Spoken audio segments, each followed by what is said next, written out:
We live in a world that constantly defines the limits for us. From a young age, we're told what is realistic, what is achievable, what is good enough. They hand us invisible measuring tapes to gauge our lives. How far we should go, how high we should reach, how much is acceptable to one. And if you're not careful, you'll begin to believe that those limits are your truth. But the moon was never meant to be realistic. The moon is not a short jump. It's a bold leap. And the only way to get there is to aim far beyond what seems possible. The moment you set a goal, the world tries to shrink it down to something it understands.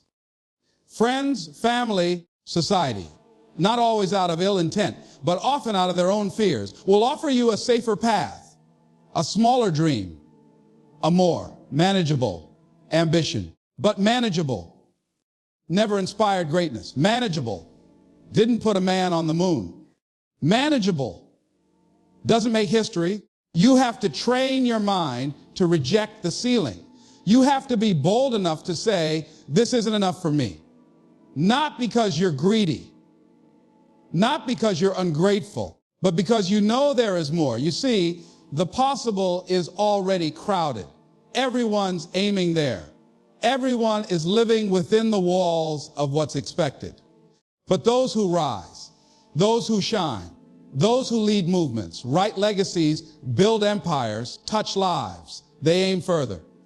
They don't ask, what can I do? They ask, what hasn't been done yet? That shift in thinking changes everything. The person who shoots for what already exists only repeats. The person who shoots for what could exist creates. Now, aiming beyond the possible isn't just about setting a goal. It's about stepping into an identity. You don't just act like someone who dreams big. You become someone who believes they deserve big things.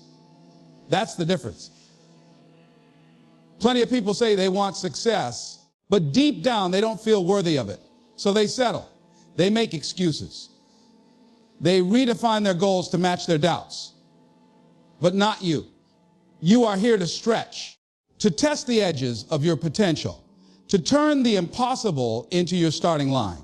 It's uncomfortable. That's the truth they won't tell you in those polished success stories. Reaching beyond the possible means you will be laughed at, misunderstood, ignored, criticized.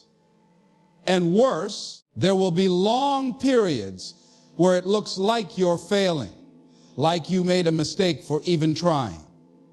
But this is the cost of breaking the mold. This is the price of chasing stars. Think about every great innovation, every leap in human progress.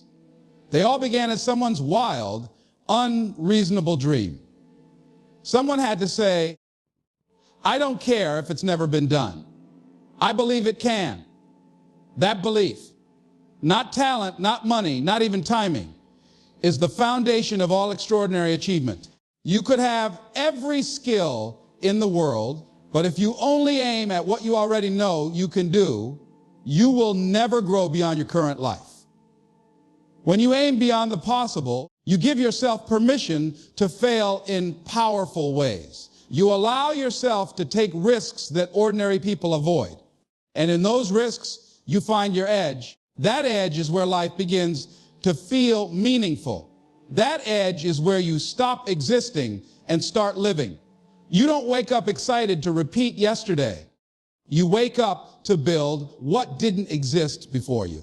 There is power in seeing further than your circumstances. There is freedom in refusing to be defined by your environment. Most people build their dreams around what's visible, but true visionaries build around the invisible. The what-ifs, the not-yets, the could-bests. They plant seeds in barren land and dare to call it a garden because they know the soil of the impossible is rich for those who are bold enough to dig. When you aim high, you change your circle. You start attracting people who speak a different language. A language of elevation, of ideas, of ambition. You become a magnet for energy that matches your vision. And suddenly, things begin to move. Not because the world got easier, but because you got clearer. You stopped aiming to survive. you started aiming to soar. Doubt never knocks politely. It doesn't ask permission to enter your mind. It shows up unified, loud, certain, and often dressed in the voices of people you know.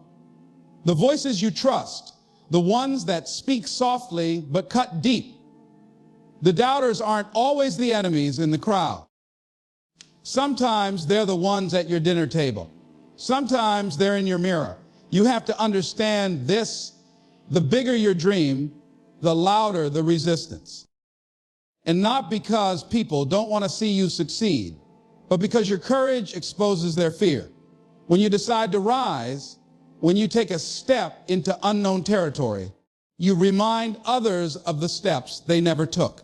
And that stings. So instead of clapping for you, they question you. Instead of cheering you on, they hand you their insecurities, hoping you'll wear them like your own. But your vision wasn't built for their comfort. Your destiny doesn't need their approval. You don't have time to negotiate with doubt. Not when you're building something that's never been done. Not when you're chasing something that lies just beyond logic. Doubt thrives in conversations. It multiplies when you start asking for validation. But silence is your weapon. You don't argue with doubters. You outgrow them. You don't try to convince them. You just continue. Let your results be your rebuttal. Let your progress speak what words cannot. And understand this too: doubt doesn't only come from the outside. It lives inside you as well. That quiet voice that tells you maybe you're not ready, not smart enough, not special enough. The inner critic knows your weak spots. It knows exactly what to whisper when you're most vulnerable. But here's the truth: that voice isn't your truth. It's your programming. It's a recording of every limiting belief you've ever absorbed, from childhood, from failure, from fear. And like any recording, it can be erased, rewritten, replaced. To silence the doubters, you must first silence the doubt within. That means feeding your mind with clarity. That means surrounding yourself with voices that speak life into you, not drain it out. That means choosing environments where your ambition isn't ridiculed, but respected. Every day, you're either building faith or feeding fear. There is no neutral ground. Every conversation you entertain, every piece of content you consume, every opinion you internalize, it's either watering your dream or poisoning it. The most dangerous doubter is the one who almost believes in you. The one who says, "I'm just looking out for you," while secretly projecting their own limits. The one who smiles, nods, and slowly plants seeds of hesitation with phrases like, "Are you sure?" Or, "What if it doesn't work?" You must be vigilant. You must learn to distinguish caution from discouragement. Caution is rooted in wisdom. A discouragement is rooted in fear. And when fear speaks, your dream starts to shrink if you let it. Not everyone can see what you see. That's the burden and the blessing of vision. You carry a picture in your soul that hasn't yet taken shape in the world. Of course, they doubt it. They weren't assigned the blueprint. You were. So stop expecting them to understand it. You don't need mass agreement for a personal mission. You don't need the crowd to echo your faith. You need the courage to walk alone if necessary, to build in silence, to prove in time what you already know in your spirit. And sometimes the silence is louder than words. When you stop explaining yourself, when you stop begging people to believe, you shift the energy. You reclaim your power. Let them talk. Let them mock. Let them measure you by what they can see. Because what they can't see is the fire you're carrying, the work you're putting in, the hours you're sacrificing, the nights you've spent wrestling with doubt and still choosing to show up the next morning. Silencing the doubters isn't about getting revenge or proving people wrong. It's about proving yourself right. It's about honoring the promise you made to your own potential. Because you didn't come this far to be talked down by someone who never dared. You didn't survive what you did just to be held back by opinions that don't pay your bills or build your dreams. Let them talk while you build. Let them doubt while you rise. Let them question while you deliver. There's a reason most people never touch their full potential. Because potential demands risk. It demands discomfort. It demands stepping into the dark with nothing but belief in your bones. Risk is not a side effect of success. It's the entrance fee. You can't tiptoe your way into greatness. You've got to leap. You've got to be willing to put something on the line and say, even if I fall, I'll get up wiser. Failure is not the enemy. Playing it safe is. Its safety is seductive. It feels good to stay in the familiar, to repeat what you already know, to stay where success is guaranteed. But no one becomes legendary by staying where it's easy. What makes a story worth telling is the struggle, the uncertainty, the moments when it almost didn't work. That's where the character is built. That's where the grit is born. And that's what separates those who dream from those who do. You have to reframe failure in your mind. Most people treat failure like a finish line, like once something doesn't work, it means they weren't meant to succeed. But failure isn't the end. It's feedback. It's a mirror that says, this didn't work, but you're still standing. Now adjust. The most successful people you admire didn't get it right the first time, or the 5th, or the 15th. But they kept showing up. That's what most don't see. They only see the glory, not the grind. They see the spotlight, not the solitude. The truth is, if you're afraid to fail, you're also afraid to grow. Because every time you stretch towards something new, there's a chance you'll fall. That's part of the deal. That's part of chasing the moon. But what if you stop seeing falling as something to fear? What if it became part of your rhythm? What if you welcomed it? Not because you enjoy the pain, but because you understand the process. There's no courage without risk. Think about that. If it were guaranteed, there would be no need for bravery, no need for resilience.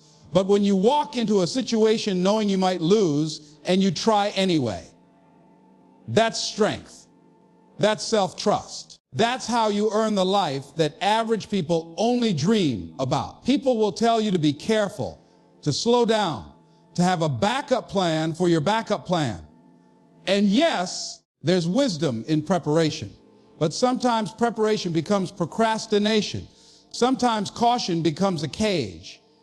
You wait and wait for the perfect moment, the perfect conditions, the perfect confidence. And meanwhile, life is passing you by. The truth is, it will never be the perfect time. There will always be risk. That's the cost of chasing something meaningful. And when you fail, and you will at some point, you will want to retreat. You will want to go back to comfort. You will want to say, maybe I was wrong. Maybe I'm not meant for this. But that's just the fear talking. That's just the wound before the healing. Let yourself feel it, but don't let yourself quit. You didn't start this journey for applause. You started it because something inside you refused to settle. That fire doesn't go away just because things got hard. In fact, that's when it burns brighter if you let it. Risk and failure are not signs you're doing something wrong. They're signs you're on the edge of something powerful. Growth lives at the edge of your fear, the edge of your comfort, the edge of your limits. Every time you step past that edge, you become someone new, someone stronger, someone wiser, someone more capable of carrying the dream you've been given. Don't hide from the risk. Don't apologize for the fall. Let it shape you. Let it sharpen you. Let it teach you what you couldn't have learned in safety. You're not here to live a small, protected life. You're here to take chances that matter, to make moves that scare you, to fail so powerfully That even your setbacks inspire someone else to rise. Progress isn't made at the summit. It's forged in the climb. In the quiet, in the struggle, in the moments where no one is watching. People love to talk about success, to celebrate victories, to stand on the mountaintop and raise their hands high. But what they don't talk about enough is the long, lonely road that leads there. The slips, the days where you question everything. The climb is the teacher and growth is the lesson. There's no shortcut to transformation. You cannot skip the process. You can't leap over pain or avoid effort and still expect to stand tall. Growth demands something from you. It demands commitment when it's inconvenient, energy when you're exhausted, and faith when nothing around you is giving you a reason to believe. Growth isn't a feeling, it's a decision. A decision to keep going even when it hurts, even when it's slow, even when the results don't show up on your timeline. We live in a world that worships speed. Everyone wants fast results, instant recognition, overnight change. But real growth doesn't work like that. Growth is subtle. It creeps up in the background. You often don't even realize it's happening until one day you react differently. You respond with strength you didn't know you had. You handle what used to break you. You speak up where you once stayed silent. That's the reward of the climb. Not just the external success, but the internal shift, the quiet transformation that no one else sees but you feel in your bones. Climbing means friction. You don't ascend by floating. You ascend by pulling, by pushing, by enduring pressure. Every challenge you face on the way up carves a new edge into you. You gain perspective. You gain character. You gain depth. The struggle gives you shape. Without it, you stay soft. Comfort changed. But when you lean into the climb, when you stop resenting the hard and start respecting it, that's when growth accelerates. That's when you start becoming someone who doesn't just chase goals, but embodies the mindset required to reach them. And yes, the climb is slow. That's the point. It's supposed to be. Quick success can disappear just as quickly. But what you build through patience, through persistence, through showing up over and over again, that's the kind of growth no one can take from you. It's in your blood, in your habits, in your perspective. You didn't just arrive. You earned it. And you carry that power into every new mountain you face. You grow every time you choose discipline over distraction. You grow when you keep your word to yourself. You grow when you do the right thing, when no one is clapping. And those tiny moments, the ones that seem insignificant in the moment, stack up. They compound. One day, they erupt into a breakthrough. But you never get the breakthrough if you give up during the breakdown. The climb tests your endurance. It asks you, do you really want this, or just the idea of it? Are you in love with the process, or only the prize? There are days during the climb where everything feels still, where progress feels invisible, where the weight seems too heavy. But those are the days that matter most, because those are the days that separate wishful thinkers from committed climbers. Anyone can move when momentum is behind them, but growth happens when you create your own momentum, when you find it within, not from what's happening around you. That's when you level up. Not just in skill, but in soul. A growth from the climb doesn't just make you better at your craft, it makes you better at life. You become more adaptable, more grounded, more real. You don't panic when things get tough because you've been through tough. You've built your muscle in the dark, so the light doesn't blind you. You've suffered through silence, so the applause doesn't distract you. You've wrestled with doubt, so confidence isn't a costume. It's part of your identity. Every step up is building something in you, not just for this mountain, but for the next. Because there will always be another climb, another challenge, another level. But the strength you gain from today's struggle becomes the foundation you stand on tomorrow. You become someone who doesn't just survive the climb. You become someone who's shaped by it, sharpened by it, and unshaken because of it. There's a voice inside you. It doesn't shout. It doesn't beg for attention. It whispers steadily beneath the noise of everyday life. A quiet insistence that you were made for something more. That the life you've been living, the role you've been playing, the limits you've been accepting, none of them tell the full story of who you are. And deep down, you know it. Not because someone told you, not because of anything you can prove on paper, but because there's a tension in your soul when you settle. A restlessness that rises every time you pretend you're okay being average. You weren't built for average.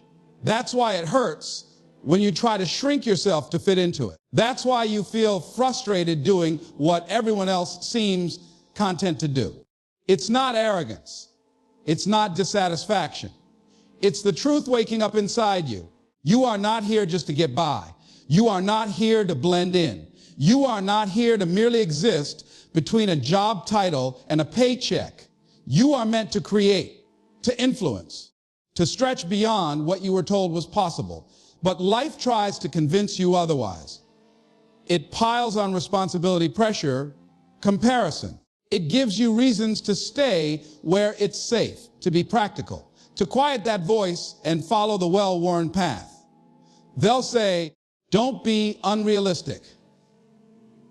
Be grateful for what you have.